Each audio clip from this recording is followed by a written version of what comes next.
일본의 매실 생산량은 한 해 약 7만 톤입니다. 한국은 3만에서 3만 5천 톤. 단순히 계산해도 일본이 2배가 넘습니다. 1000년이 넘는 세월 동안 매실을 다뤄온 나라. 해이안 시대부터 집집마다 매실 장아찌를 담그고 매실주를 빚어온 나라. 그게 바로 일본입니다. 매실이라면 자기들이 세상에서 제일 잘한다고 그 누구도 의심하지 않던 나라였습니다. 와카야마현의 어느 마을에서는 봄이 되면 온 동네가 매실향으로 가득 찼고 아이들은 매실밭 사이를 뛰어다니며 자랐습니다. 그곳 사람들에게 매실은 단순한 열매가 아니라 조상 대대로 이어온 자존심 그 자체였습니다. 그런데 이상한 일이 벌어졌습니다. 와카야마현에서 3대째 매실을 가공해온 한 장인이 한국의 작은 시골 동원에 서서 그만 말을 잃어버렸습니다. 20년 동안 매실만 만져온 사람이었습니다. 손끝의 감촉만으로 매실이 잘 익었는지 아닌지를 읽어내던 사람. 매실이라면 누구보다 잘한다고 자부하던 사람이었죠. 그런 그가 흙바닥에 반쯤 묻힌 항아리 하나를 들여다보다가 한참을 그대로 굳어 있었습니다. 그의 표정에는 평소의 자부심도 여유도 더 이상 남아있지 않았습니다. 한 번도 흔들린 적 없던 장인의 손이 그날 미세하게 떨리기 시작했습니다. 농원 주인이 말없이 건넨 작은 종지 안에는 오후 햇빛에 받아 반짝이는 황금빛 액체가 담겨 있었습니다. 빠지도 않고 쉬지도 않은, 입안에 넣는 순간 부드러운 단맛이 천천히 번지는, 그가 평생 알고 있던 매실과는 전혀 다른 맛이었습니다. 한 모금을 삼킨 그의 눈빛이 흔들렸습니다. 그는 한참 뒤에야 겨우 입을 열었습니다. 이건 우리가 한 번도 가보지 않은 길이었습니다. 같은 열매를 두고 두 나라가 1000년 동안 완전히 다른 답을 냈습니다. 한쪽은 소금으로 짜게 절였고 다른 한쪽은 설탕으로 달게 재웠습니다. 일본 최고의 매실 장인이라 불리던 그는 어쩌다 이웃나라의 작은 농원 앞에서 조용히 고개를 숙이게 되었을까요? 그리고 집으로 돌아간 그는 200년 넘게 이어온 가문의 방식에 과연 무엇을 더하게 되었을까요? 지금부터 그 놀라운 이야기를 시작합니다. 영상 시작 전 구독과 좋아요로 대한민국의 미래를 응원해주세요. 제 이름은 사이토 켄지입니다. 일본 와카야마현에서 매실을 가공하는 작은 회사를 운영하고 있죠. 우리 집안이 이 일을 시작한 건 제 할아버지 때부터입니다. 저는 3대째고요. 200년 가까이 이어온 가업이라고 하면 다들 놀라지만 와카야마에서는 그리 드문 일도 아닙니다. 이곳은 일본에서 매실이 가장 많이 나는 고장이거든요. 봄이 되면 온 산이 하얀 매화로 뒤덮이고 그 향기가 마을 골목골목까지 스며듭니다. 저는 그 향기를 맡으며 자랐고 그 향기 속에서 늙어가고 있습니다. 우리가 만드는 건 오메보시입니다. 한국말로는 매실장아찌라고 하더군요. 잘 익은 매실을 소금에 절이고 햇볕에 말리고 다시 절이기를 반복합니다. 그렇게 만든 우메보시는 새빨갛고 한 알만 입에 넣어도 얼굴이 절로 찌푸려질 만큼 시고 짭니다. 일본 사람들은 이 한 알로 밥 한 공기를 뚝딱 비웁니다. 도시락 한가운데 박힌 빨간 우메보시 하나. 그게 바로 일본의 밥상입니다. 저는 이 일에 자부심이 있었습니다.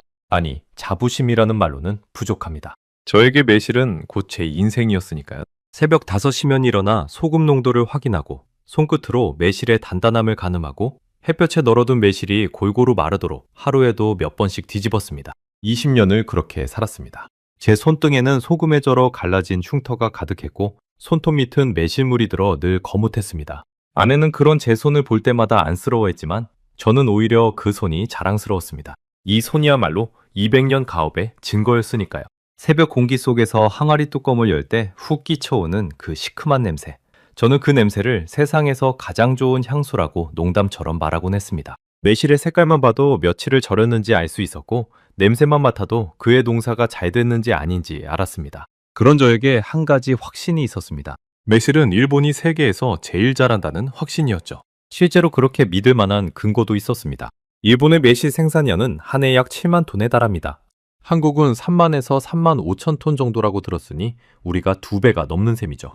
게다가 우리 우메보시의 역사는 헤이안 시대까지 거슬러 올라갑니다. 1000년이 넘는 세월입니다. 그 긴 시간 동안 일본 사람들은 매실을 다듬고 또 다듬어 왔습니다. 사무라이들은 전쟁터에 나갈 때 우메보시를 챙겼습니다. 침이 돌게 해서 갈증을 달래주고 상한 음식의 독을 막아준다고 믿었거든요. 우메보시는 단순한 반찬이 아니라 일본의 역사와 함께 걸어온 음식이었습니다. 저는 그 역사를 잇는 사람이라는 사실에 가슴이 뜨거워지곤 했습니다. 한국이 매실을 아무리 많이 길러도 이 깊은 역사만큼은 따라올 수 없을 거라고 저는 믿었습니다.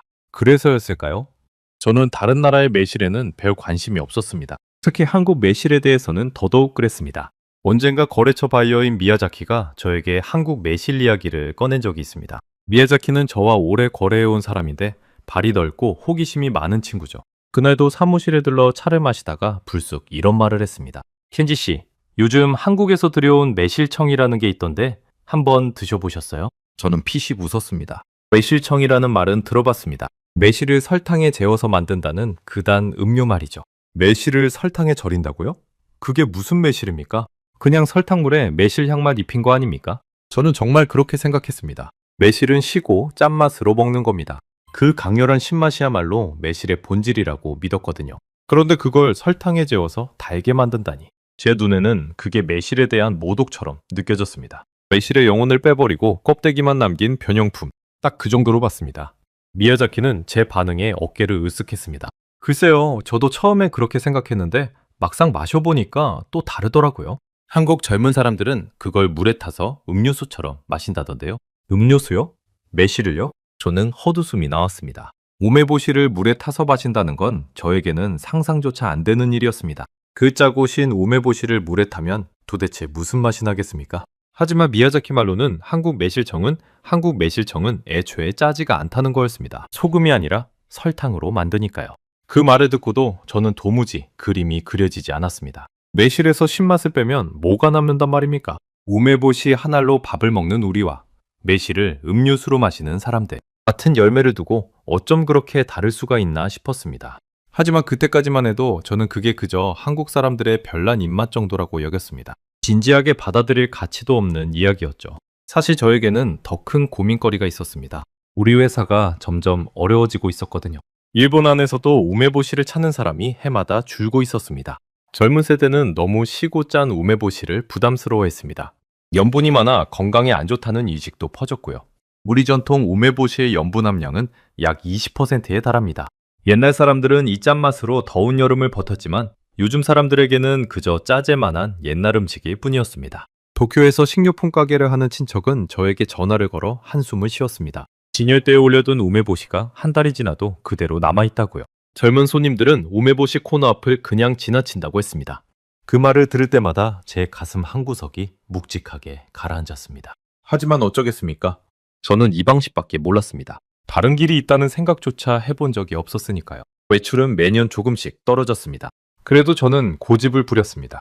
우리 방식을 바꾸지 않았죠. 할아버지가 하던 대로, 아버지가 하던 대로 소금과 햇볕과 시간만으로 우메보시를 만들었습니다. 방식을 바꾸는 건 곧 가문의 전통을 배신하는 일이라고 생각했으니까요. 집에는 연로하신 어머니가 계셨습니다. 어머니는 평생 우메보시만 보고 살아오신 분입니다. 제가 가끔 어머니 요즘 사람들 입맛이 변해서 새로운 걸 좀 만들어 봐야 하나 봐요 하고 운을 떼면 어머니는 단호하게 고개를 저으셨습니다. 켄지, 매실은 짜야 매실이다. 간 매실이 어디 있냐? 그건 매실이 아니야. 어머니는 올해로 78이십니다. 손마디가 굵어지고 허리가 굽으셨지만 매실철만 되면 어김없이 작업장에 나오셔서 제 어깨 너머로 잔소리를 하셨습니다. 소금이 부족하다느니 햇볕에 너무 오래 뒀다느니. 그 모습을 볼 때마다 저는 우리 집안의 고집이 어디서 왔는지 알 것 같았습니다. 어머니의 그 말이 곧 우리 집안의 법이었습니다. 저도 속으로는 같은 생각이었고요. 그래서 미야자키가 한국 매실청 이야기를 꺼냈을 때도 저는 흘려들었습니다. 그게 우리 회사의 답이 될 거라고는 꿈에도 생각하지 못했죠. 그러던 어느 봄날이었습니다. 미야자키가 다시 사무실을 찾아왔습니다. 이번에는 표정이 사뭇 진지했습니다. 켄지 씨, 다음 달에 오사카에서 식품 박람회가 열립니다. 아시아 각국 식품이 다 모이는 큰 행사예요. 한국 매실 가공품 부스도 나온다던데 같이 한번 가보지 않으실래요? 저는 잠시 망설였습니다. 솔직히 가고 싶지 않았습니다. 한국 매실청 따위를 보러 박람회까지 갈 이유가 없다고 생각했거든요. 하지만 미야자키는 끈질겼습니다. 새로운 걸 보는 것도 공부 아니겠습니까? 어차피 우리 부스도 차려야 하잖아요. 그 말에는 일리가 있었습니다. 우리도 박람회에 우메보시를 내놓을 참이었으니까요.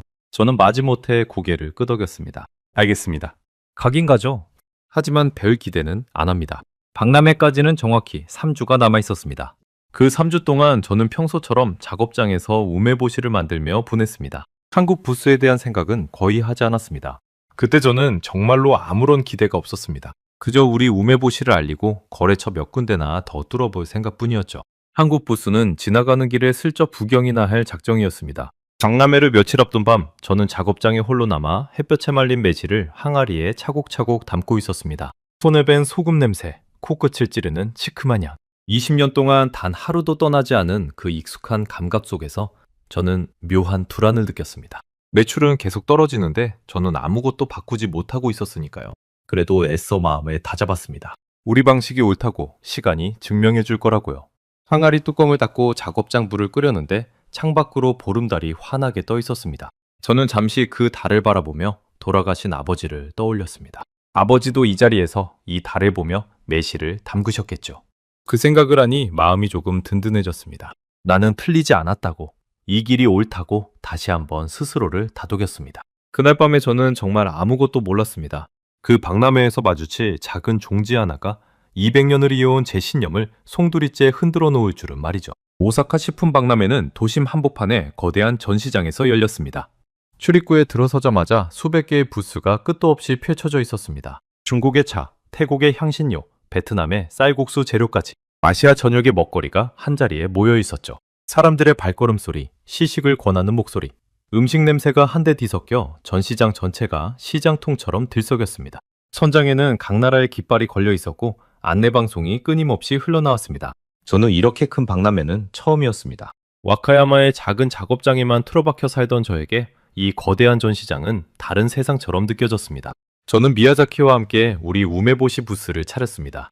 빨간 우메보시를 작은 접시에 담아 가지런히 놓고 지나가는 사람들에게 시식을 권했습니다. 반응은 나쁘지 않았습니다. 나이가 지긋한 손님들은 하나를 입에 넣고는 역시 옛날 그 맛이야 하며 고개를 끄덕였습니다. 하지만 젊은 손님들의 표정은 달랐습니다. 한입 베어 물자마자 미간을 잔뜩 찌푸리고는 물을 찾아 두리번거렸죠. 너무 시고 짜다는 거였습니다. 저는 애써 웃으며 그들을 배웅했지만 속은 편치 않았습니다. 부스에 앉아 우메보시 접시를 바라보고 있자니 도쿄의 친척이 한숨 쉬며 했던 말이 자꾸 떠올랐습니다. 진열대에 그대로 남아있다던 우메보시. 어쩌면 우리 우메보시는 정말 시대에 뒤처진 음식이 되어가는지도 몰랐습니다. 그 생각을 하니 입안이 바짝 말라왔습니다. 점심때가 조금 지났을 무렵이었습니다. 미야자키가 제 어깨를 툭 쳤습니다. 켄지 씨, 잠깐 부스 좀 봐주세요. 저 건너편에 한국 매실 부스가 있던데 구경 좀 하고 오겠습니다. 저는 마지못해 고개를 끄덕였습니다.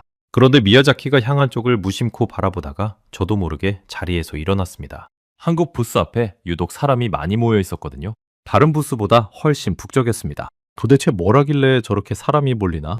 궁금증이 발끝을 그쪽으로 끌어당겼습니다. 저는 미야자키를 따라 천천히 한국 부스 쪽으로 걸어갔습니다. 가까이 다가갈수록 묘한 향기가 코끝을 스쳤습니다. 시큼한 우메보시 냄새와는 전혀 달랐습니다. 달콤하면서도 은은하게 새콤한 처음 맡아보는 향이었습니다. 그 향기는 이상하게도 마음을 편안하게 만들었습니다. 우메보시의 코를 찌르는 시큼함과는 완전히 다른 부드럽고 따뜻한 냄새였거든요. 저는 저도 모르게 코를 킁킁거리며 그 향을 더 깊이 들이마셨습니다. 부스 앞에는 황금빛 액체가 담긴 유리병들이 줄지어 진열되어 있었습니다. 햇빛을 받아 호박색으로 반짝이는 그 병들이 이상하게도 제 눈길을 붙들었습니다. 부스를 지키던 한국 사람이 작은 종이컵에 든 음료를 사람들에게 나눠주고 있었습니다. 매실청을 물에 탄 거였죠. 시식하는 사람들의 표정이 하나같이 환했습니다. 오, 이거 맛있다. 새콤달콤하네 하는 소리가 여기저기서 들렸습니다. 우리 우메보시 부스 앞에서 미간을 찌푸리던 그 젊은 손님들이 여기서는 한 컵을 비우고 또 한 컵을 받아가고 있었습니다. 저는 그 광경을 멀찍이서 바라보며 묘한 기분에 휩싸였습니다. 가슴 한구석이 뜨끔했습니다. 인정하기 싫었지만 우리 부스보다 이곳이 훨씬 활기차 보였거든요. 미야자키가 종이컵 2개를 받아와 하나를 제게 내밀었습니다. 켄지 씨도 한번 드셔보세요. 진짜예요. 생각하던 거랑 다릅니다. 저는 컵을 받아들고 잠시 망설였습니다. 솔직히 마시고 싶지 않았습니다. 매실을 설탕에 재운 변형품. 그 선입견이 여전히 제 머릿속을 꽉 채우고 있었으니까요. 하지만 미야자키가 빤히 쳐다보고 있어서 마지못해 컵을 입으로 가져갔습니다. 한 모금이 입안에 들어온 순간 저는 동작을 멈췄습니다. 예상했던 맛이 아니었습니다. 단순히 단 게 아니었습니다. 처음엔 부드러운 단맛이 혀를 감싸더니 곧이어 매실 특유의 상큼한 신맛이 은은하게 따라왔습니다. 그 둘이 묘하게 어우러져 입안에서 균형을 이뤘습니다. 설탕물에 향만 입힌 가짜가 아니었습니다. 분명히 매실이었습니다. 제가 평생 다뤄온 그 매실이 전혀 다른 얼굴로 제 혀에 닿고 있었습니다. 목구멍으로 넘어간 뒤에도 그 맛은 입안에 오래 머물렀습니다. 끝맛이 깔끔하면서도 은근한 여운을 남겼습니다. 우리 우메보시처럼 강렬하게 한 방 먹이는 맛이 아니라 천천히 스며들어 마음을 사로잡는 맛이었습니다. 저는 컵을 든 채 한참을 가만히 서 있었습니다. 머릿속이 복잡했습니다. 어떻게 매실에서 이런 맛이 날 수 있지? 신맛을 죽이지 않으면서도 이렇게 부드럽게 단맛을 입힌다고. 20년 동안 매실만 만져온 제가 이런 맛은 한 번도 만들어 본 적이 없었습니다. 아니, 만들 생각조차 해본 적이 없었습니다. 이야자키가 제 표정을 살피며 슬쩍 웃었습니다. 어때요? 그냥 설탕물 같습니까? 저는 아무 말도 못했습니다. 그냥 설탕물이라고 비웃었던 제 말이 부메랑처럼 돌아와 가슴에 박혔습니다. 입을 열면 패배를 인정하는 것 같아서 저는 그저 컵에 남은 매실청을 마저 들이켰습니다. 부스를 지키던 한국 사람이 우리에게 다가와 어설픈 일본어로 말을 걸었습니다. 맛이 어떠세요? 이거 한국 전라남도 광양이라는 곳에서 만든 매실청입니다. 광양. 저는 그 지명을 처음 들었습니다. 그 사람은 광양이 한국에서 매실로 가장 유명한 고장이라고 했습니다. 매년 봄이면 수십만 그루의 매화가 피어 온 산이 하얗게 물든다고요. 그 말을 듣자 묘하게도 우리 와카야마가 떠올랐습니다. 봄이면 매화로 뒤덮이는 우리 고장과 어딘가 닮은 곳이었습니다. 저는 진열된 유리병들을 다시 한번 살펴봤습니다. 어떤 건 색이 옅은 황금빛이었고 어떤 건 진한 호박색이었습니다. 숙성 기간에 따라 색이 다르다고 했습니다. 오래 묵힐수록 색이 짙어지고 맛이 깊어진다는 거였죠. 그 설명을 듣는 순간 저는 우리 우메보시도 횟수에 따라 맛이 달라진다는 걸 떠올렸습니다. 방식은 정반대인데 시간을 들여 깊은 맛을 끌어낸다는 점은 똑같았습니다. 그 묘한 공통점이 제 호기심을 더 부추겼습니다. 한국 사람은 매실청 만드는 법을 간단히 설명해 주었습니다. 청매실을 깨끗이 씻어 물기를 말린 뒤 설탕과 1:1 비율로 켜켜이 재운다고 했습니다. 그렇게 몇 달여 두면 설탕이 매실의 진액을 천천히 끌어낸다는 거였죠. 소금으로 수분을 빼내는 우리 방식과는 정반대였습니다. 저는 그 설명을 들으며 머릿속으로 그 과정을 그려봤습니다. 설탕이 매실을 재운다. 단 한 번도 떠올려 본 적 없는 발상이었습니다. 저는 그날 한국 부스 앞을 쉽게 떠나지 못했습니다. 사람들이 매실청을 맛보고 환하게 웃는 모습을 한참 동안 지켜봤습니다. 우리 우메보시 부스로 돌아와 앉았을 때도 입안에는 여전히 그 새콤달콤한 맛의 여운이 남아 있었습니다. 혀끝에 맴도는 그 맛이 자꾸만 신경 쓰였습니다. 박람회가 끝나고 짐을 정리하는데 미야자키가 넌지시 말을 꺼냈습니다. 켄지씨, 솔직히 말해보세요. 아까 그 매실청 그냥 설탕물 같던가요? 저는 잠시 침묵하다가 천천히 입을 열었습니다. 아니요. 솔직히 놀랐습니다. 매실에서 그런 맛을 낼 수 있다는 게 미야자키의 눈이 반짝였습니다. 그럼 켄지씨, 제안 하나 해도 될까요? 다음 달에 제가 한국 광양으로 출장을 갑니다. 거래처 농원이랑 미팅이 있거든요. 같이 가시죠. 매실청을 직접 만드는 곳을 켄지씨 두 눈으로 보세요. 분명 뭔가 얻는 게 있을 겁니다. 저는 곧바로 대답하지 못했습니다. 한국까지 가서 그들의 방식을 배운다니. 200년 가업을 이어온 일본 매실장인의 자존심이 그 제안 앞에서 꿈틀거렸습니다. 하지만 동시에 입안에 남은 그 맛이 자꾸만 저를 흔들었습니다. 도대체 어떻게 만드는 걸까? 그 궁금증은 제 자존심보다 훨씬 끈질겼습니다. 집으로 돌아오는 신칸센 안에서 저는 창밖으로 흘러가는 풍경을 멍하니 바라봤습니다. 머릿속에서는 두 가지 마음이 끝없이 부딪혔습니다. 가지 말아야 한다는 마음과 가서 직접 봐야겠다는 마음. 손바닥에 땀이 배었습니다. 저는 무릎 위에 올린 두 손을 가만히 내려다봤습니다. 소금에 절어 거칠어진 매실밖에 모르는 이 손이 어쩌면 평생 가보지 못한 길 앞에 서 있는지도 몰랐습니다. 집에 도착해 어머니께 박람회 이야기를 전했습니다. 한국 매실청 이야기를 꺼내자 어머니의 표정이 단번에 굳어졌습니다. 한국까지 가서 뭘 배운다는 거냐? 우리 우메보시가 어때서? 그런 설탕물 따위에 휘둘리지 마라. 어머니의 단호한 목소리에 저는 더 이상 말을 잇지 못했습니다. 하지만 그날 밤 잠자리에 누워서도 저는 쉽게 잠들지 못했습니다. 천장을 바라보며 낮에 마셨던 그 황금빛 음료를 떠올렸습니다. 부드러운 단맛 뒤에 따라오던 그 상큼한 신맛. 그건 분명 제가 모르는 매실의 또 다른 얼굴이었습니다. 며칠을 고민한 끝에 저는 미야자키에게 전화를 걸었습니다. 수화기를 든 제 손끝이 조금 차가워져 있었습니다. 미야자키 씨, 저 광양에 같이 가겠습니다. 전화기 너머로 미야자키가 환하게 웃는 소리가 들렸습니다. 그렇게 저는 평생 한 번도 갈 생각조차 하지 않았던 한국행을 결심하게 되었습니다. 어머니의 반대를 무릅쓰고 200년 가업의 자존심을 잠시 내려놓고서 말이죠. 2주 뒤 저는 인천공항에 내렸습니다. 난생 처음 밟아보는 한국 땅이었습니다. 공항을 빠져나오자 미야자키가 렌터카를 빌려 기다리고 있었습니다. 우리는 곧장 남쪽으로 차를 몰았습니다. 서울에서 광양까지는 차로 4시간이 넘는 거리였습니다. 창밖으로 한국의 풍경이 끝없이 흘러갔습니다. 고속도로 양옆으로 펼쳐진 산과 들판이 이상하게도 일본의 시골과 많이 닮아 있었습니다. 하지만 마을의 모습, 간판의 글자, 사람들의 차림새는 분명 달랐습니다. 저는 차창에 머리를 기댄 채 앞으로 만나게 될 광양의 매실농원을 머릿속에 그려봤습니다. 가슴이 묘하게 두근거렸습니다. 우메보시 장인으로서의 자존심과 새로운 것을 보고 싶은 호기심이 제 안에서 팽팽하게 맞서고 있었습니다. 해질 무렵 우리는 마침내 광양에 도착했습니다. 차에서 내리자 코끝에 익숙한 향이 스쳤습니다. 매실향이었습니다. 와카야마에서 평생 맡아온 그 향. 낯선 땅에서 그 익숙한 냄새를 맡으니 마음이 조금 놓였습니다. 적어도 이곳도 매실을 사랑하는 사람들의 고장이라는 건 분명했으니까요. 농원으로 올라가는 길에는 매실나무가 빽빽하게 들어차 있었습니다. 가지마다 푸른 매실이 주렁주렁 매달려 있었죠. 손을 뻗으면 닿을 듯한 그 매실들을 보며 저는 와카야마의 우리 매실밭을 떠올렸습니다. 같은 매실인데 어쩐지 한국의 매실이 조금 더 크고 통통해 보였습니다. 박정희 씨에게 물어보니 광양 매실은 알이 굵기로 유명하다고 했습니다. 일조량이 좋고 토양이 비옥해서 그렇다는 거였죠. 농원에서 우리를 맞아준 사람은 박정인이라는 분이었습니다. 이곳에서 3대째 매실 농사를 짓는 장인이라고 했습니다. 저처럼 가업을 이어받은 사람이었죠. 그 사실을 알자 묘한 동질감이 들었습니다. 박정인 씨는 60쯤 되어 보였습니다. 햇볕에 그을린 얼굴과 두꺼운 손마디가 평생 흙과 매실을 만지며 살아온 사람이라는 걸 말해주고 있었습니다. 그의 손을 보는 순간 저는 제 손을 떠올렸습니다. 소금에 절어 갈라진 제 손과 흙에 물든 그의 손. 생김새는 달랐지만 한평생 한 가지 일을 바친 손이라는 점에서는 똑같았습니다. 말이 통하지 않아도 그 손만으로 우리는 서로를 알아볼 수 있을 것 같았습니다. 먼 길 오셨네요.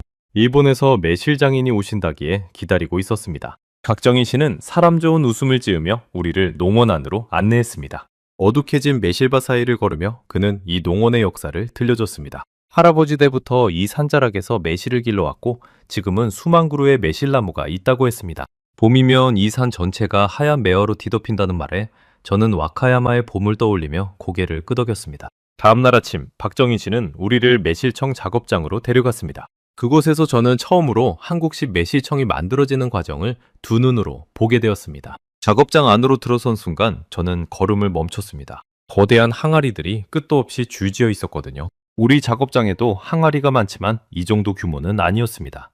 수백 개는 좋게 되어 보였습니다. 항아리 하나하나가 사람 키만 했고 검은빛이 도는 옹기 표면은 세월의 손때가 묻어 반들거렸습니다. 그런데 더 놀라운 건 그 항아리들이 모두 흙바닥에 반쯤 묻혀 있다는 거였습니다. 왜 항아리를 땅에 묻습니까? 제가 묻자 박정인 씨가 빙긋 웃었습니다. 땅속이 온도가 일정하거든요. 여름엔 시원하고 겨울엔 따뜻하죠. 이렇게 묻어두면 매실청이 천천히 고르게 익습니다. 우리 조상들이 김치 항아리를 묻던 것과 똑같은 원리예요. 저는 그 설명에 고개를 끄덕였습니다. 우리는 햇볕과 바람으로 매실을 다루는데 이들은 땅의 힘을 빌리고 있었습니다. 같은 매실인데 접근하는 방식이 이렇게 다르다니 신기할 따름이었습니다. 박정인 씨는 항아리 하나의 뚜껑을 열어 보여줬습니다. 안에는 매실과 설탕이 켜켜이 쌓여 있었습니다. 설탕이 매실에서 빠져나온 진액에 천천히 녹아들며 끈적한 황금빛 시럽이 만들어지고 있었습니다. 이게 담근 지 2달 된 겁니다. 매실 무게랑 설탕 무게를 정확히 1대1로 맞춰서 재워요. 설탕이 적으면 발효가 잘못돼서 곰팡이가 피고 많으면 너무 달기만 하죠. 이 비율을 맞추는 게 핵심입니다. 저는 그 말을 들으며 머릿속이 번쩍했습니다. 우리 우메보시도 소금 농도가 생명입니다. 염분이 약 20%는 돼야 상하지 않고 제대로 절여지거든요. 그런데 한국 매실청은 소금 대신 설탕으로 그 균형을 잡고 있었습니다. 짠맛과 단맛, 정반대의 재료지만 그 원리는 놀랍도록 비슷했습니다. 소금이든 설탕이든 결국 핵심은 매실 속의 수분을 끌어내 부패를 막는 일이었습니다. 우리는 소금의 짠 힘으로, 한국은 설탕의 단 힘으로 그 일을 해내고 있었던 겁니다. 박정희 씨는 설탕 비율이 조금만 어긋나도 한 해 농사를 통째로 망친다고 했습니다. 그 말에 저는 가슴이 뜨끔했습니다. 우리도 소금 농도가 어긋나면 우메보시 전체에 곰팡이가 피어 못 쓰게 되거든요. 망인의 고민은 나라가 달라도 결국 같은 곳에 닿아 있었습니다. 박정희 씨는 우리에게 매실청 만드는 전 과정을 차근차근 보여줬습니다. 먼저 6월 초에 딴 청매실을 깨끗이 씻습니다. 너무 익은 매실은 안 되고 단단한 청매실이어야 한다고 했습니다. 씻은 매실은 물기를 완전히 말립니다. 물기가 남으면 발효가 잘못된다는 거였죠. 그 다음 매실 꼭지를 일일이 손으로 따냅니다. 꼭지가 남으면 쓴맛이 난다고 했습니다.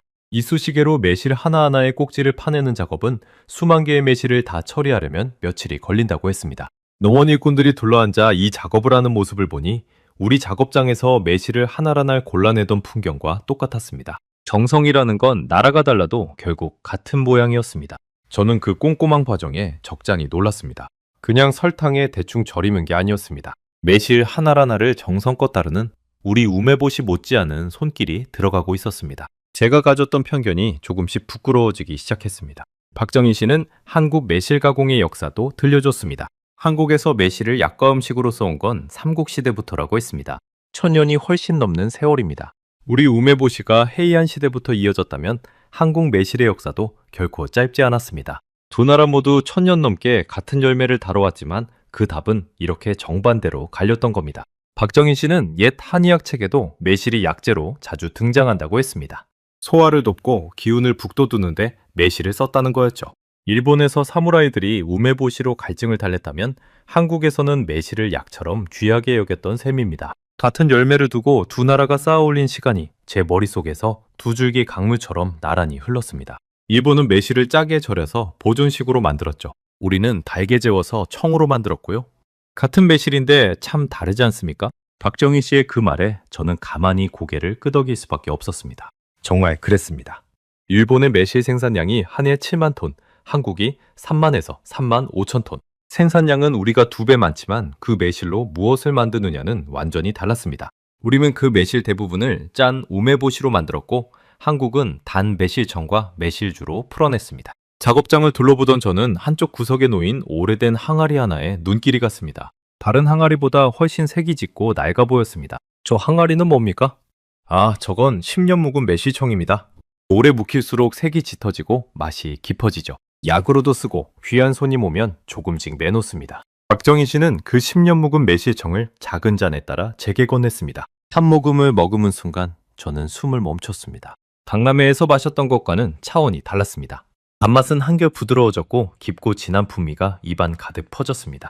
마치 잘 익은 과실주 같았습니다. 10년이라는 시간이 만들어낸 맛이었습니다. 혀끝에 닿는 순간 잘 익은 과일의 향이 코로 올라왔고 목으로 넘어가자 따뜻한 기운이 가슴까지 퍼졌습니다. 저는 잔을 내려놓지 못한 채 남은 매실청을 한참이나 들여다봤습니다. 호박색 액체 속에 10년이라는 세월이 통째로 담겨 있는 것만 같았습니다. 그 순간 저는 우리 작업장에 있는 30년 묵은 우메보시를 떠올렸습니다. 할아버지가 담그신 그 우메보시도 세월이 흐를수록 맛이 부드러워지고 깊어졌습니다. 방식은 정반대인데 시간이 맛을 완성한다는 진리는 두 나라가 똑같았습니다. 그 깨달음이 제 가슴을 묵직하게 눌렀습니다. 저는 잔을 든 채 한동안 말이 없었습니다. 머릿속에서 무언가가 천천히 무너지고 있었습니다. 한국 매실청을 설탕물 변형품이라 비웃었던 제 자신이 한없이 작게 느껴졌습니다. 이건 변형품이 아니었습니다. 한국 사람들이 1000년 넘게 갈고 닦아온 또 하나의 완성된 매실 문화였습니다. 박정희 씨가 제 표정을 살피더니 조용히 물었습니다. 사이토 씨, 일본 우메보시는 어떻게 만듭니까? 저도 늘 궁금했거든요. 저는 정신을 차리고 우리 우메보시 이야기를 들려줬습니다. 소금에 절이고 햇볕에 말리고 다시 절이기를 반복하는 과정. 빨갛게 물든 차조개 잎을 넣어 색을 내는 법. 박정희 씨는 제 이야기를 진지하게 들으며 연신 고개를 끄덕였습니다. 제가 소금에 절인 매실을 사흘 동안 햇볕에 말린다고 하자 그는 놀란 표정으로 되물었습니다. 비가 오면 어떻게 하느냐고요? 저는 비가 오면 얼른 걷어들였다가 날이 개면 다시 넣는데 그 타이밍을 놓치면 매실이 상한다고 답했습니다. 그러니 매실 말리는 철에는 하늘만 쳐다보며 산다고요. 박정희 씨는 껄껄 웃으며 자기도 매실청 담그는 철에는 날씨 걱정으로 잠을 설친다고 했습니다. 우리는 서로 마주보며 웃었습니다. 매실을 다루는 사람이라면 누구나 겪는 그 마음을 말하지 않아도 알 수 있었거든요. 오, 그거 정말 대단하네요. 햇볕에 말린다는 건 우리한테 없는 방식인데 짠맛으로 그렇게 오래 보존한다는 것도 신기하고요. 박정희 씨의 눈에는 저를 비웃거나 깔보는 기색이 전혀 없었습니다. 오히려 우리 방식을 진심으로 존중하고 배우고 싶어하는 눈빛이었습니다. 그 모습에 저는 또 한 번 부끄러워졌습니다. 저는 한국 매실청을 무시했는데 박정희 씨는 우리 우메보시를 존중하고 있었으니까요. 그날 밤 농원 한쪽에 손님방에 누워 저는 쉽사리 잠들지 못했습니다. 천장을 올려다보며 하루 동안 본 것들을 하나하나 곱씹었습니다. 땅에 묻힌 항아리들, 1대1로 재운 설탕과 매실, 10년 묵은 그 깊은 맛. 그리고 박정희 씨의 그 따뜻한 눈빛까지. 가슴 한구석이 뜨겁게 차오르면서도 동시에 어딘가 허전했습니다. 20년 동안 매실은 일본이 제일 잘한다고 믿어왔던 저였습니다. 그런데 이 낯선 땅에서 저는 제가 모르던 매실의 또 다른 세계를 마주하고 있었습니다. 내일은 또 무엇을 보게 될까? 그 생각에 가슴이 두근거리면서도 한편으로는 두렵기까지 했습니다. 현밖에서는 풀벌레 소리가 들려왔습니다. 낯선 나라의 밤이었지만 그 소리는 와카야마의 여름밤과 똑같았습니다. 저는 어둠 속에서 눈을 뜬 채 박정희 씨가 했던 말을 곱씹었습니다. 같은 매실인데 참 다르지 않습니까? 그 한마디가 자꾸만 가슴을 두드렸습니다. 어쩌면 내일 제가 평생 믿어온 무언가가 완전히 뒤집힐지도 모른다는 예감이 들었거든요. 한국에 머문 지 사흘째 되던 날 오후였습니다. 박정희 씨는 저를 농원 안쪽의 작은 정자로 데려갔습니다. 매실밭이 한눈에 내려다 보이는 자리였습니다. 그곳에 작은 상이 차려져 있었습니다. 횟수가 다른 매실청 여러 병과 매실로 만든 음식들이 가지런히 놓여 있었습니다. 정자에 오르자 매실밭에서 불어오는 바람이 얼굴을 스쳤습니다. 그 바람에는 푸른 매실 특유의 싱그러운 향이 실려 있었습니다. 박정희 씨는 저와 진지하게 매실 이야기를 나누고 싶다고 했습니다.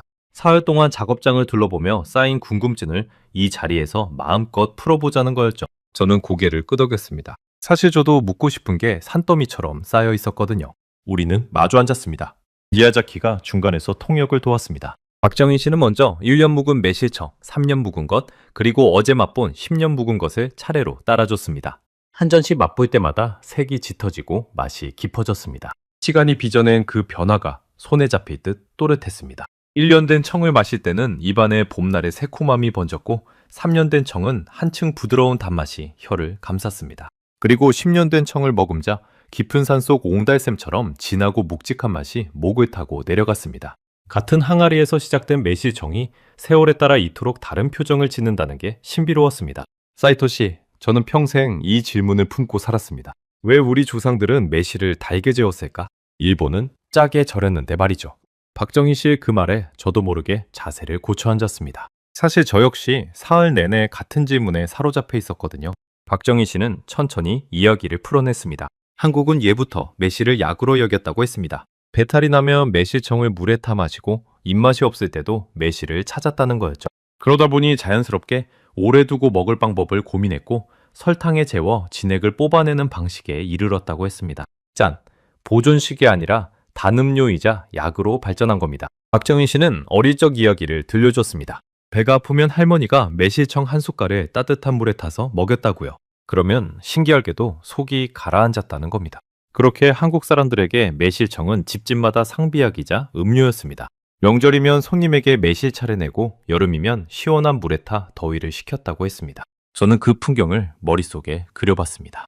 우리 일본에서 우메보시가 밥상의 중심이었다면 한국에서 매실청은 부엌 한 구석에서 온 가족의 건강을 지키는 존재였던 셈입니다. 저는 그 이야기를 들으며 우리 일본의 길을 떠올렸습니다. 우리는 매실을 밥 반찬으로 그리고 비상식량으로 발전시켰습니다. 바다를 건너 전쟁터로 나가는 사무라이에게 오래 상하지 않고 갈증을 달래주는 짠 우메보시는 생명줄이었습니다.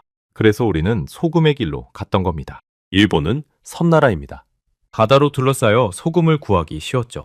게다가 습하고 더운 여름을 나려면 음식이 상하지 않게 짜게 절이는 게 살길이었습니다. 우메보시의 그 강렬한 짠맛과 신맛은 척박한 환경을 견뎌낸 일본 사람들의 생존 방식이 빚어낸 맛이었던 겁니다. 반면 한국은 사철이 뚜렷하고 매실을 약으로 귀하게 여기는 문화가 있었습니다. 그래서 보존보다는 풍미와 효능을 살리는 단 가공으로 나아갔던 거죠. 환경이 다르고 필요가 다르니 답이 달라지는 건 어쩌면 당연한 일이었습니다. 같은 매실을 두고 두 나라가 전혀 다른 필요에서 출발해 전혀 다른 답에 도달했습니다. 그 사실이 제 가슴을 묵직하게 짓눌렀습니다. 저는 잠시 눈을 감았습니다. 사흘 전 한국 부스 앞에서 매실청을 설탕물이라 비웃던 제 모습이 떠올랐습니다. 그 오만함이 지금은 부끄러워 견딜 수가 없었습니다. 입안이 바싹 말라 저는 매실청을 한 모금 더 들이켰습니다. 박정희 씨는 상위의 매실청 병들을 가리켰습니다. 여기 이 한 병에는 매실 5kg에 설탕 5kg이 들어갑니다. 정확히 1대1이죠. 그런데 사이토 씨네 우메보시는 소금이 20%라고 하셨죠? 단맛과 짠맛 정반대지만 둘 다 매실의 수분을 끌어내 썩지 않게 만드는 겁니다. 신기하지 않습니까? 저는 말없이 고개를 끄덕였습니다. 손끝이 미세하게 저려왔습니다. 20년 동안 매실만 만져온 제가 정작 이웃나라의 이 단순하고도 깊은 지혜를 까맣게 모르고 있었다는 사실이 저를 흔들었습니다. 박정희 씨는 설탕 비율이 얽힌 실패담도 들려줬습니다. 젊은 시절 욕심을 부려 설탕을 줄였다가 항아리 수십 개를 통째로 버린 적이 있다고요. 설탕이 모자라니 발효가 잘못돼 시큼하게 쉬어버린 겁니다. 그의 농사를 절반이나 날렸다고 했습니다. 그 이야기를 들으며 저는 가슴이 서늘해졌습니다. 저도 처음 가업을 물려받았을 때 소금을 아끼려다 우메보시한 항아리를 통째로 곰팡이 피게 만든 적이 있었거든요. 아버지께 호되게 혼났던 그날의 기억이 생생하게 떠올랐습니다. 장임의 실패는 나라가 달라도 어쩜 그리 똑같은지요. 박정희 씨는 이어서 한국 매실의 규모를 들려줬습니다. 한국의 매실 생산량은 한 해 3만에서 3만 5천 톤. 그중 상당량이 매실청과 매실액기스로 가공된다고 했습니다. 일본처럼 짠 보존식으로 가는 게 아니라 거의 전부가 단 가공품으로 만들어지는 거였죠. 박정희 씨는 숫자를 하나하나 짚어줬습니다. 광양 한 곳에서만 매년 수천 톤의 매실이 나고 그 매실이 청과 액기스, 장아찌, 정과로 변신한다고요. 작은 농가 하나가 한 해에 담그는 매실청만 수백 항아리라고 했습니다. 저는 그 규모에 입이 벌어졌습니다. 우리 와카야마가 우메보시로 일본의 밥상을 책임지다면 광양은 매실청으로 한국의 부엌을 채우고 있었던 겁니다. 같은 매실인데 흘러가는 길이 이토록 달랐습니다. 일본은 우리보다 매실을 2배는 많이 기르시죠. 7만 톤이라고 들었습니다. 그 많은 매실을 거의 다 우메보시로 만드신다니 그것도 참 대단한 일입니다. 박정희 씨의 그 말에는 비꼬는 기색이 전혀 없었습니다. 진심으로 일본의 매실 문화를 인정하는 말이었습니다. 저는 그 너그러움 앞에서 한국 매실청을 설탕물이라 비웃었던 사흘 전의 제가 떠올라 얼굴이 화끈거렸습니다.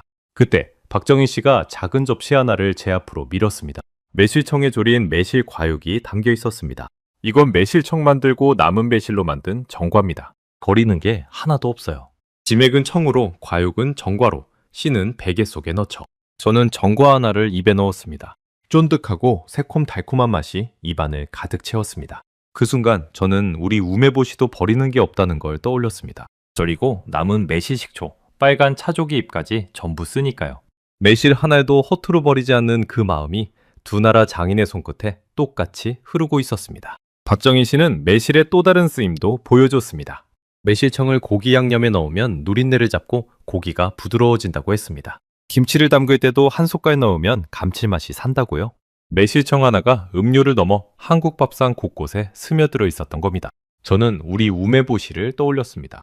주먹밥 속에도 생선조림 위에도 여름철 차가운 국수에도 우메보시가 들어갑니다. 두 나라 모두 매실 하나로 밥상 전체를 풍요롭게 만들고 있었던 거죠. 저는 한참을 말없이 매실밭을 바라봤습니다. 푸른 매실들이 햇빛을 받아 반짝이고 있었습니다. 문득 박정희 씨가 우메보시 먹는 법을 신기해하던 게 떠올랐습니다. 일본에서는 우메보시 한 알이면 밥 한 공기를 다 먹습니다. 그 짠맛 하나로 밥을 넘기는 거죠. 그런데 한국 매실청은 정반대입니다. 진한 청 한 숟갈을 물에 잔뜩 희석해서 시원한 음료로 마십니다. 한쪽은 응축된 한 알로, 다른 한쪽은 묽게 풀어낸 한 잔으로. 섭취하는 방식마저 두 나라가 정반대였습니다. 같은 매실을 두고 이렇게까지 다를 수 있다는 게 생각할수록 놀라웠습니다. 그 풍경 위로 와카야마의 우리 매실밭이 겹쳐 보였습니다. 같은 매와 같은 매실, 같은 장인의 손길. 그런데 1000년 동안 우리는 서로 다른 길을 걸어왔던 겁니다. 가슴 깊은 곳에서 무언가가 울컥 치밀었습니다. 저는 떨리는 목소리로 입을 열었습니다. 우리는 매실을 1000년 동안 짜게 절였습니다. 단 한 번도 달게 재울 생각을 못했죠. 박정희 씨가 조용히 저를 바라봤습니다. 저는 말을 이었습니다. 종주국이라는 자부심이 어쩌면 제 눈을 가리고 있었는지도 모릅니다. 저는 매실이라면 일본이 제일 잘한다고 믿었거든요. 그런데 여기 와서 보니 제가 모르는 매실의 세계가 이렇게 넓었습니다. 미야자키가 제 말을 통역하자 박정희 씨의 눈빛이 깊어졌습니다. 그는 한동안 말이 없다가 천천히 입을 열었습니다. 정자 안에 잠시 침묵이 흘렀습니다. 매실밭에서 풀벌레 우는 소리만 가늘게 이어졌습니다. 미야자키도 통역을 멈추고 우리 둘을 번갈아 바라봤습니다. 그 짧은 침묵이 어떤 긴 말보다 묵직하게 가슴을 누렸습니다. 저는 박정희 씨의 다음 말을 기다리며 숨을 죽였습니다. 사이토 씨, 그건 부끄러운 게 아닙니다. 저도 일본 우메보시를 직접 보기 전까지는 그저 짜기만한 장아찌인 줄 알았으니까요. 우리는 서로를 너무 몰랐던 겁니다. 그 말에 제 눈가가 뜨거워졌습니다. 우열을 가리자는 게 아니었습니다. 누가 옳고 누가 그르냐의 문제가 아니었습니다. 두 나라가 같은 열매를 두고 각자의 길을 묵묵히 걸어왔고 그 두 길 모두 1000년의 세월이 검증한 진짜였던 겁니다. 저는 상위에 놓인 1년 묵은 매실청과 10년 묵은 매실청을 번갈아 바라봤습니다. 그리고 머릿속으로 우리 작업장에 갓 담근 우메보시와 30년 묵은 우메보시를 떠올렸습니다. 짠맛이든 단맛이든 결국 시간이 맛을 완성한다는 그 진리 앞에서 두 나라는 하나로 만나고 있었습니다. 1년 묵은 청은 새콤하고 발랄했고 3년 묵은 청은 한결 둥그러졌으며 10년 묵은 청은 깊고 진중했습니다. 마치 사람이 나이를 먹으며 성숙해지듯 매실청도 세월과 함께 익어가고 있었습니다. 우리 우메보시도 그랬습니다. 갓 담근 것은 날카롭게 시고 짜지만 수십 년을 묵으면 그 모서리가 둥글게 깎여 부드러워집니다. 소금과 설탕이라는 정반대의 길을 걸어왔어도 두 나라의 매실은 시간 앞에서 똑같이 깊어지고 있었던 겁니다. 그 사실을 깨닫는 순간 제 안에 마지막 자만심마저 스르르 녹아내렸습니다. 같은 매실인데 두 나라가 이렇게 다른 답을 냈다는 게 오히려 아름답습니다. 제 입에서 그 말이 흘러나온 순간 저는 제 안에서 무언가가 완전히 바뀌었음을 느꼈습니다. 사흘 전 비웃음과 자만으로 가득했던 제가 아니었습니다. 매실밭을 스치는 바람이 그날따라 유난히 부드럽게 느껴졌습니다. 박정희 씨는 자리에서 일어나 10년 묵은 매실청 한 병을 제 손에 쥐어줬습니다. 이건 사이토 씨께 드리는 선물입니다. 일본에 가져가서 천천히 음미해보세요. 그리고 언젠가 사이토 씨네 우메보시도 저에게 보내주십시오. 저도 30년 묵은 그 깊은 맛에 꼭 한번 보고 싶습니다. 저는 두 손으로 그 병을 받아들었습니다. 묵직한 무게가 손바닥을 통해 전해졌습니다. 그 안에는 10년이라는 시간과 한 장인의 평생이 담겨 있었습니다. 박정희 씨가 이 한 병을 담그던 10년 전 그는 어떤 마음이었을까? 그의 매실 농사는 잘 됐을까? 그 긴 세월 동안 이 항아리는 땅속에서 묵묵히 익어갔을 겁니다. 그리고 지금 바다 건너 일본에서 온 한 장인의 손에 건네지고 있었습니다. 매실 한 병이 이어준 두 나라의 인연이 제 가슴을 뜨겁게 데웠습니다. 저는 깊이 고개를 숙였습니다. 정말 감사합니다. 제 평생 가장 큰 가르침을 받았습니다. 정자에서 내려오는 게 저는 매실밭을 한 번 더 돌아봤습니다. 사흘 전 이곳에 처음 발을 디뎠을 때의 저와 지금의 저는 완전히 다른 사람이었습니다. 200년 가업의 자부심은 그대로였지만 그 자부심 옆에 이제는 다른 길을 존중하는 마음이 나란히 자리 잡았습니다. 어머니는 매실은 짜야 매실이라고 하셨습니다. 저도 평생 그렇게 믿었고요. 하지만 이제 저는 압니다. 매실은 짜도 매실이고 달아도 매실입니다. 두 길 모두 천년의 세월이 빚어낸 진짜 백이 매실의 얼굴이었던 겁니다. 그 단순한 진실을 깨닫는데 저는 20년이 걸렸습니다. 손에 든 매실청병을 가만히 들여다봤습니다. 호박색 액체가 오후 햇살을 받아 반짝였습니다. 이 한 병이 제 인생을 바꿔놓을 거라는 예감이 들었습니다. 노원을 떠나기 전 박정희 씨는 제 손을 꼭 잡았습니다. 두 장인의 거친 손이 맞닿았습니다. 말은 통하지 않았지만 그 손의 온기만으로 우리는 서로의 마음을 다 알 수 있었습니다. 매실을 사랑하는 사람끼리만 나눌 수 있는 그런 인사였습니다. 차에 올라 농원이 멀어지는 동안 저는 손에 든 매실청병을 꼭 끌어안았습니다. 그리고 그 예감은 머지않아 현실이 되었습니다. 일본으로 돌아오는 비행기 안에서 저는 줄곧 창밖만 바라봤습니다. 무릎 위에는 박정희 씨가 건넨 10년 묵은 매실청병이 놓여 있었습니다. 비행기가 흔들릴 때마다 병이 미끄러질까봐 저는 두 손으로 꼭 감싸 쥐었습니다. 그 병이 마치 깨지기 쉬운 보물처럼 느껴졌거든요. 비행기가 구름 위를 날 때 저는 지난 사흘을 머릿속으로 천천히 되감아 봤습니다. 한국 부수에서 처음 매실청을 맛보던 순간 땅에 묻힌 항아리들, 박정희 씨의 거친 손, 그리고 정자에서 나눈 깊은 대화까지 그 모든 장면이 영화처럼 스쳐 지나갔습니다. 불과 사흘 전 저는 한국 매실청을 비웃던 사람이었습니다. 그런데 지금은 그 매실청 한 병을 보물처럼 끌어안고 집으로 돌아가는 길이었죠. 사람의 마음이 이렇게 짧은 시간에 뒤바뀔 수 있다는 게 저 자신도 믿기지 않았습니다. 집에 도착한 건 늦은 밤이었습니다. 어머니는 아직 주무시지 않고 거실에 앉아 저를 기다리고 계셨습니다. 제가 문을 열고 들어서자 어머니는 대뜸 물으셨습니다. 그래, 한국에서 뭘 그렇게 대단한 걸 봤냐? 목소리에는 여전히 못마땅함이 묻어 있었습니다. 저는 잠시 망설이다가 가방에서 매실청병을 꺼내 식탁 위에 올려놓았습니다. 어머니, 이거 한번 드셔보세요. 어머니는 그 황금빛 병을 흘끗 보시더니 고개를 돌리셨습니다. 설탕물은 안 먹는다. 저는 더 권하지 않았습니다. 대신 작은 잔에 매실청을 조금 따라 물에 타서 어머니 앞에 슬며시 놓아두었습니다. 그리고 아무 말 없이 제 방으로 들어갔습니다. 어머니의 고집을 잘 알았으니까요. 억지로 권한다고 마음이 바뀔 뿐이 아니었습니다. 어머니는 이 집안에서 가장 완고한 분이셨습니다. 아버지가 돌아가신 뒤로 어머니는 우메보시 전통을 지키는 마지막 파수꾼처럼 사셨거든요. 어머니에게 우메보시는 단순한 음식이 아니라 평생을 함께한 남편이자 가문 그 자체였습니다. 그러니 설탕으로 만든 매실청을 받아들이는 건 어머니에게 자신의 인생을 부정하는 일이나 마찬가지였을 겁니다. 저는 그 마음을 알기에 더 조심스러울 수밖에 없었습니다. 다음 날 아침 저는 평소처럼 작업장으로 나갔습니다. 그런데 식탁 위를 보니 어제 따라둔 그 잔이 비어 있었습니다. 어머니가 드신 겁니다. 저는 가슴이 두근거렸지만 어머니께 아무것도 묻지 않았습니다. 그날부터 저는 작업장에서 새로운 시도를 시작했습니다. 한국에서 본 매실청 만드는 법을 우리 방식으로 한번 풀어보고 싶었거든요. 청매실을 골라 깨끗이 씻고 물기를 말리고 꼭지를 따냈습니다. 박정희 씨가 알려준 그대로였습니다. 그리고 매실과 설탕을 1대1로 항아리에 켜켜이 재웠습니다. 손이 자꾸 어색하게 멈칫거렸습니다. 20년 동안 소금만 만지던 손이 설탕을 매실 위에 뿌리는 게 영 낯설었거든요. 마치 평생 오른손잡이로 살던 사람이 갑자기 왼손으로 글씨를 쓰는 기분이었습니다. 소금을 뿌릴 때는 손끝에 익숙한 감각이 있었습니다. 어느 정도 뿌려야 매실이 제대로 절여지는지 눈을 감고도 알 수 있었죠. 그런데 설탕은 달랐습니다. 매실 무게를 저울에 정확히 달고 같은 무게의 설탕을 한 켜 한 켜 정성껏 쌓아 올렸습니다. 박정희 씨가 1대1 비율이 생명이라고 했던 말을 떠올리며 저는 단 1g도 어긋나지 않게 신경을 곤두세웠습니다. 그래도 저는 멈추지 않았습니다. 항아리 뚜껑을 덮으며 저는 속으로 중얼거렸습니다. 이제 2달만 기다리면 우리 작업장에서도 그 황금빛 매실청이 만들어지겠구나.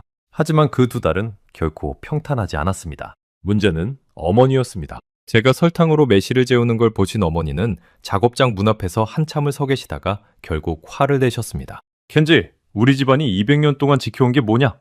매실은 소금이다. 그런데 네가 설탕을 뿌려? 할아버지가, 네 아버지가 무덤에서 통곡하시겠다. 어머니의 목소리가 떨리고 있었습니다.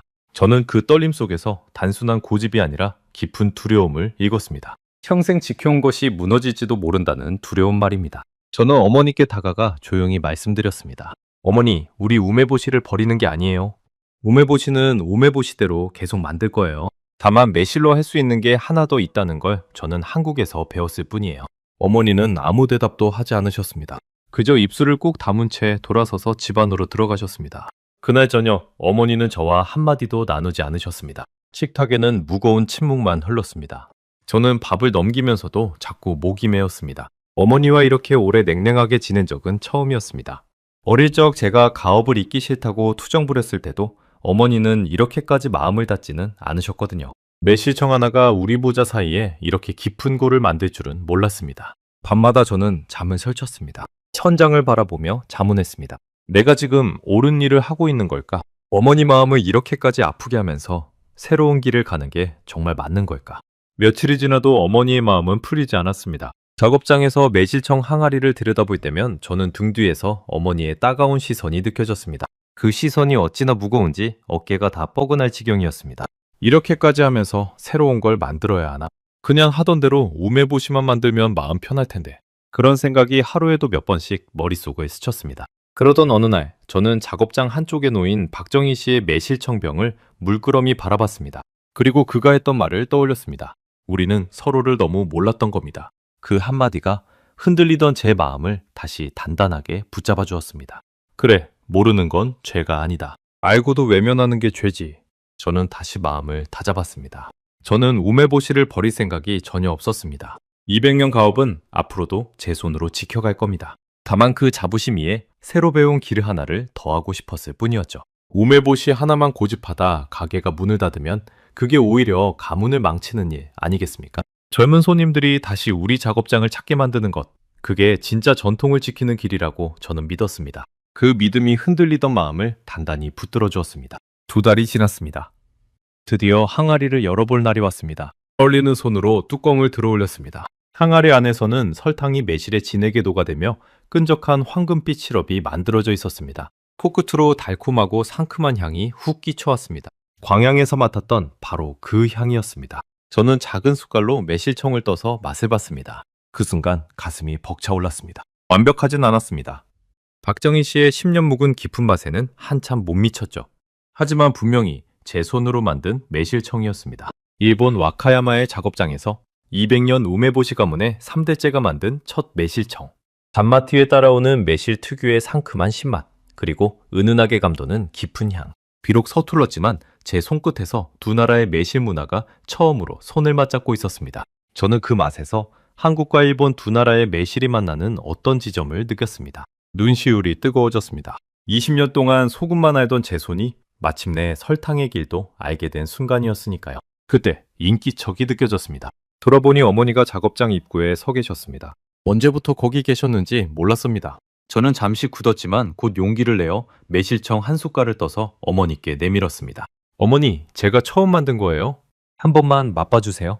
어머니는 한참 동안 그 숟갈을 바라보셨습니다. 작업장 안에 정적이 흘렀습니다. 제 심장 뛰는 소리가 귀에 들릴 정도였습니다. 이윽고 어머니는 천천히 다가오시더니 숟갈을 받아 입에 가져가셨습니다. 매실청을 머금은 어머니의 표정이 미묘하게 흔들렸습니다. 어머니는 한동안 아무 말씀이 없으셨습니다. 그러다 작게 한숨을 내쉬셨습니다. 그 한숨에는 평생 지켜온 신념이 흔들리는 무게가 담겨 있었습니다. 어머니의 주름진 손이 가늘게 떨리는 게 보였습니다. 저는 숨을 죽이고 어머니의 다음 말을 기다렸습니다. 어머니, 우리 방식이 틀린 게 아니에요. 다만 세상엔 또 다른 길이 있었던 겁니다. 제 말에 어머니의 눈가가 붉어졌습니다. 어머니는 떨리는 목소리로 입을 여셨습니다. 맛있구나. 솔직히 맛있어. 이게 매실에서 나온 맛이라는 게 믿기지가 않는다. 그 한마디에 저는 그만 코끝이 시큰해졌습니다. 200년을 이어온 고집이 한 숟갈의 매실청 앞에서 조금씩 녹아내리고 있었습니다. 어머니는 작업장 안의 매실청 항아리들을 천천히 둘러보셨습니다. 그리고 나지막이 말씀하셨습니다. 내 할아버지가 살아계셨으면 분명 호통을 치셨을 거다. 그런데 또 모르지. 한번 맛보고 나면 너처럼 한국까지 가서 배워오자고 하셨을지도. 어머니의 그 말에 저와 어머니는 함께 웃었습니다. 며칠 만에 처음으로 작업장에 따뜻한 공기가 감돌았습니다. 그날 밤 저는 박정희 씨에게 보낼 편지를 썼습니다. 제가 처음 만든 매실청 이야기와 어머니가 결국 그 맛을 인정하셨다는 이야기를 적었습니다. 그리고 약속대로 우리 작업장에서 가장 오래된 30년 묵은 우메보시를 함께 붙이겠다고 썼습니다. 박정희 씨가 자기 매실청을 저에게 선물했듯이 저도 우리 가문의 가장 귀한 우메보시를 그에게 보내고 싶었습니다. 그가 30년 세월이 빚어낸 우메보시의 깊은 맛을 음미하며 일본 매실 문화의 진수를 느껴주기를 바랐거든요. 편지 끝에는 이렇게 적었습니다. 언젠가 와카야마로 와주신다면 제 손으로 직접 우메보시를 만드는 과정을 보여드리겠다고요. 편지를 봉투에 넣으며 저는 창밖의 밤하늘을 올려다봤습니다.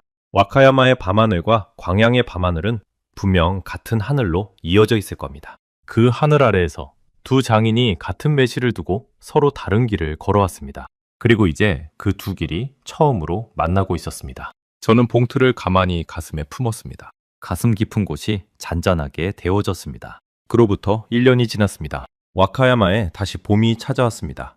우리 매실밭은 여전히 하얀 배화로 뒤덮였고 그 향기는 변함없이 마을을 가득 채웠습니다. 하지만 우리 작업장은 1년 전과는 완전히 달라져 있었습니다. 이제 우리 작업장에는 두 종류의 항아리가 나란히 놓여 있습니다. 한쪽에는 소금에 절인 우메보시가, 다른 한쪽에는 설탕에 재운 매실청이 익어가고 있죠. 빨갛게 물든 우메보시와 황금빛 매실청. 정반대의 두 색깔이 한 작업장 안에서 어우러지는 그 모습이 저는 볼 때마다 가슴이 뿌듯합니다.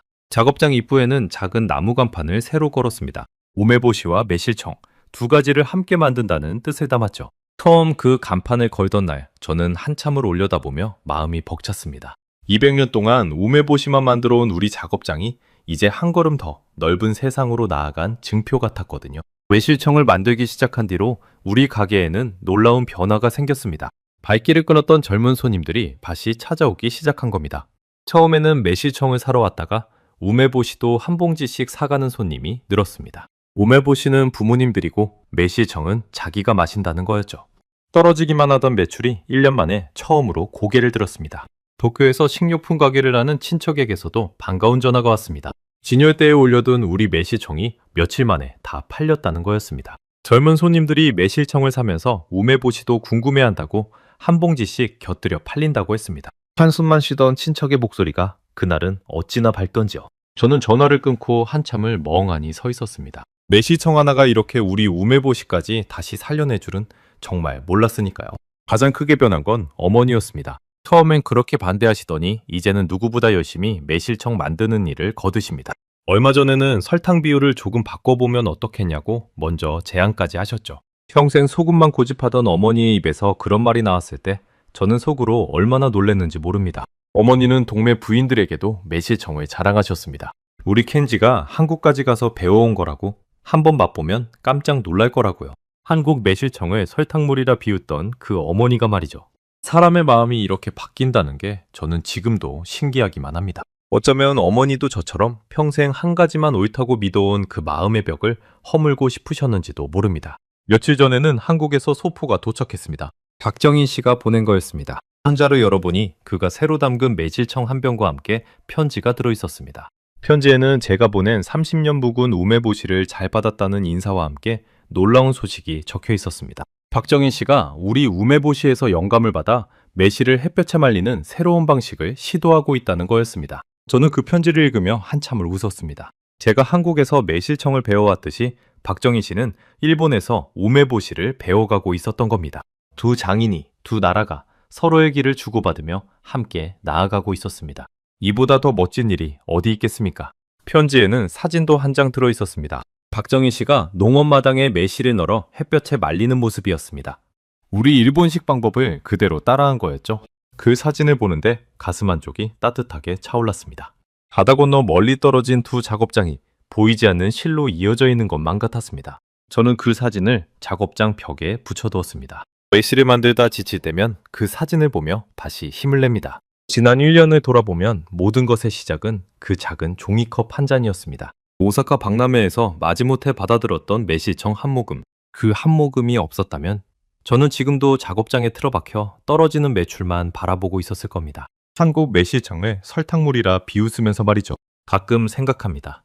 만약 그날 박람회에서 미야자키가 그 컵을 권하지 않았다면, 만약 제가 자존심을 내세워 끝까지 마시지 않았다면 지금의 저는 어떤 모습일까?